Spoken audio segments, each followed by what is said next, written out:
All right, what's going on, guys? So it's pretty late, can't sleep, but I'm doing some Calfight King, and Jagex recently put out a news post that talks about microtransactions.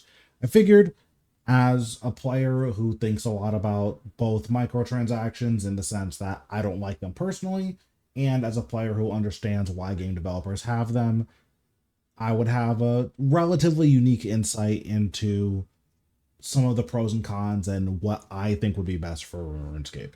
So I'll link the news post in the description, but basically they said that they're just going to work with us to potentially change microtransactions, and we don't know what that's really going to look like, but it's going to look hopefully different than how it looks now if we can, arrive at a compromise that works for everyone, right?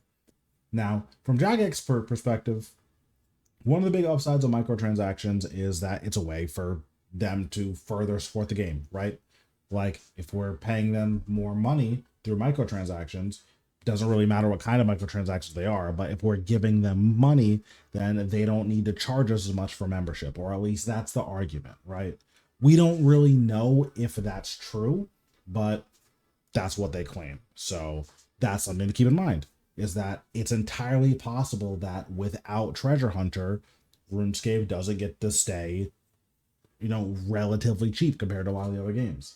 Now, RuneScape is still decently expensive, but again, I think in the grand scheme of things, it's like not that bad, right? So that's something to keep in mind. One of the other aspects that makes microtransactions valuable to certain players is there are players who don't have a lot of time to play a game like RuneScape. So being able to buy XP or buy levels or buy, GP is how they stay competitive. Do I think they should be able to? Probably not. But that's the argument that they make, is that, listen, without microtransactions, without a way to expedite my own progress, I'm never going to be able to make it to the end of the game in RuneScape. And that's fair. Again, do I think they should be playing an MMO if they can only spend, 15 minutes a day playing? Probably not. But if they wanted to still play an MMO despite knowing that they can't, should they be allowed to access the end game? I don't know the answer to that, but again, that's the argument they make. With that, there are a lot of big downsides to the microtransaction. One, and kind of a follow up to the last point, is that yes, it allows people to access some of the end game stuff without necessarily being an end game player, but it also devalues a lot of these achievements because, okay, if you can just spend money to get all the things that I worked for, or if you can just, high roll on Treasure Hunter and get a dummy processor and get 2 million XP in one game tick, does that mean that these are, that these achievements are even worth anything? I think it's fair to be annoyed that someone having a cool skill or someone having a cool cosmetic or someone having, really high levels, it's weird that we don't know if that's like meaningful, right? Like I have friends who they have 200 mil dungeoneering, they've never entered a dungeon in their entire life. Should you be allowed to do that? Probably not. That seems like going too far in the wrong direction of, allowing people access to some of the end game, is that I can just never engage with the skill and max out my XP in that skill. Probably shouldn't be allowed to do that. Something else to think about when it comes to microtransactions, that there are a lot of players who have their early game expedited, and generally speaking, you don't want your players to skip the early game because the early game is really important for helping players navigate the world, helping them figure out what they're supposed to be doing and get familiar with the systems in game and figure out whether or not they even like the game, right? You don't want to overwhelm your players with a lot of stuff they need to do. You want them to figure it out at their own pace. One thing that can happen is that you can get so much like money and XP on Treasure Hunter that you just skip a lot of the early game training, which can be good, but it can also be really bad. For instance, one thing that I talk about a lot on my stream is you really don't want to lamp archaeology because you need to do a lot of the early game collections anyways. So you have to go back and do them. It just feels really bad, especially because there are natural downtime. Like there's natural points in archaeology where it's okay to lamp it. Generally, that's going to be around like level 76 once you unlock Warforge. If you want to lamp it then, knock yourself out. I would still say don't do it, but lamping it anytime before that just feels really, really, really bad. And you can ask anyone who's done archaeology, 99% of people would say, yeah, you just never want to lamp this skill. So that's one thing. If you have a player who is, they're new to RuneScape, don't interact with our archaeology, but they're like, listen, I just don't want anything to do with this. I'm just going to put little lamps into it. That's bad. You shouldn't let your player ruin their own experience like that. Something else to consider is, okay, if you get a big influx of money, what are you supposed to do with it? Generally, what a lot of people do is they just buy a ton of gear and then, okay, now I'm going to go try to use this gear. And then they come to find out that they can't use it for one reason or another. Usually it's they don't have access to Soul Split or they don't have access to overloads.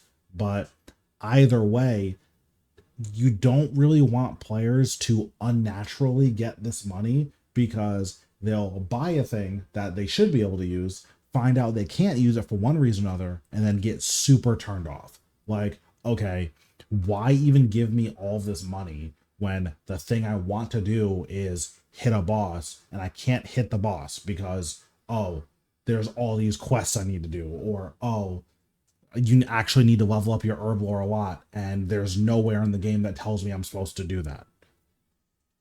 This is the type of thing that you really want to avoid as a game developer, is that you don't want your players to feel like they were tricked, and you don't want your players to feel like you did that on purpose. Like, even if they do get tricked, you really don't want them to feel like, oh, you know how we just gave you all this money and you can't use all of it? We did that on purpose. That feels super, super bad. You never want to do that to your player. Sorry about the jump cut. I just randomly got super dehydrated. But I think we've adequately talked about the pros and the cons of microtransactions. Now, what do I think should be done about it? One, first and foremost, I like cosmetics. I don't mind cosmetics at all. I think cosmetics are sweet. So when it comes to stuff like Solomon's Store, when it comes to stuff like the Marketplace, I'm down for that. Like, if they want to combine Solomon's Store and the Marketplace and then expand them in order to get rid of Treasure Hunter, super down for that. When it comes to bonds, I'm not sure how I feel about them yet. I haven't put a ton of thought into them. On one hand, it feels weird that there's like a major influx of like GP coming into the game. But on the other hand, that's not really bonds' fault. That's just a way to spend your GP, right? Because like, yes, you spend real life money to create bonds, but the flip side of it is that someone has to buy them, right? Like, they're not getting bought by nobody. So that I don't know. Right now, I don't think bonds are bad for the game, but I could be convinced either way. So if they left bonds as is, I wouldn't really have an issue with it. Treasure Hunter has to go, period. It's just, there's too many downsides, and like, the player doesn't really get upsides unless your player is really aware of where they're at in RuneScape and know how to properly manage their money. And they probably know how to manage like their experience and what they should be doing. Generally speaking, the type of player who's susceptible to like having their experience ruined by Treasure Hunter probably isn't the type of player who, oh, I got a lamp that gives me double XP my lowest skill. I haven't trained archaeology yet. I'm just not going to use this lamp. Most players are not going to have the wherewithal to not do that. So I think that Treasure Hunter just has to go. Now, if they want to introduce like a battle pass like a lot of other games have, I don't have an issue with battle passes. I thought Yak Track was fine.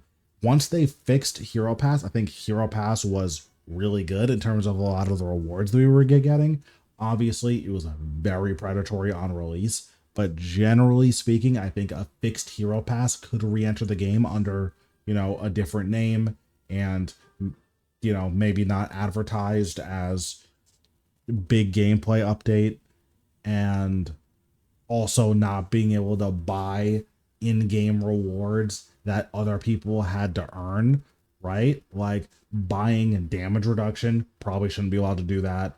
Being able to buy the clue skip, which is, you know, a reward from Anachronia, probably shouldn't be able to do that. That stuff you don't want in the game, but if they want to have, you know, a battle pass that goes up to level 152, and then the premium pass, you start at level 30, and you also get, you know, bonus rewards like the grab bag that you would spend your extra points on. You know, you get an extra grab bag with every level. Sure, I don't see anything wrong with that. I don't think there's any problem with that at all. Again, I like my cosmetics. I like battle passes. So if Jagex wants to incorporate them in the game, cool, I'm down. I understand that a lot of people don't like battle passes, so this is like my opinion, and I don't think that a battle pass needs to come back. But what I do think is that Solomon Store can stay, the marketplace can stay. It should probably be combined, because having two different stores that basically do the same thing is kind of weird. And then Treasure Hunter almost certainly has to go. I'm not convinced that Treasure Hunter is good for the game, and I think that cosmetics are a fine way for a company to monetize themselves. Again, I like cosmetics. I play a lot of League of Legends. I buy a lot of skins. I think obviously my account is pretty old. My account on the League is like 11 years old, but I have like $1,200 worth of skins. So like I'm down to spend money on cosmetics, and I know there's a lot of people like me who are down to spend money on cosmetics. So if Jagex is going to have microtransactions, I would rather them monetize it in that way rather than here are loot boxes that could potentially make the game less fun for you. I can't support that in any way, and I haven't heard a compelling argument for why we need Treasure Hunter to stay in the game. But yeah, that's pretty much it. That's where my thoughts are on microtransactions in general. Hopefully this kind of offers a different perspective and explains why some people may enjoy them. And if you still did disagree, that's totally fine. For what it's worth, I disagree with a lot of the perspectives on why people like microtransactions, or at least the loot boxes in particular. But yeah, if you like these discussion videos, feel free to drop a like on the video. If this does well, then I may have more videos where I just kind of talk about my thoughts on maybe some game design stuff and balancing and stuff like that. So yeah, thanks guys for watching, and I will see you in the next one.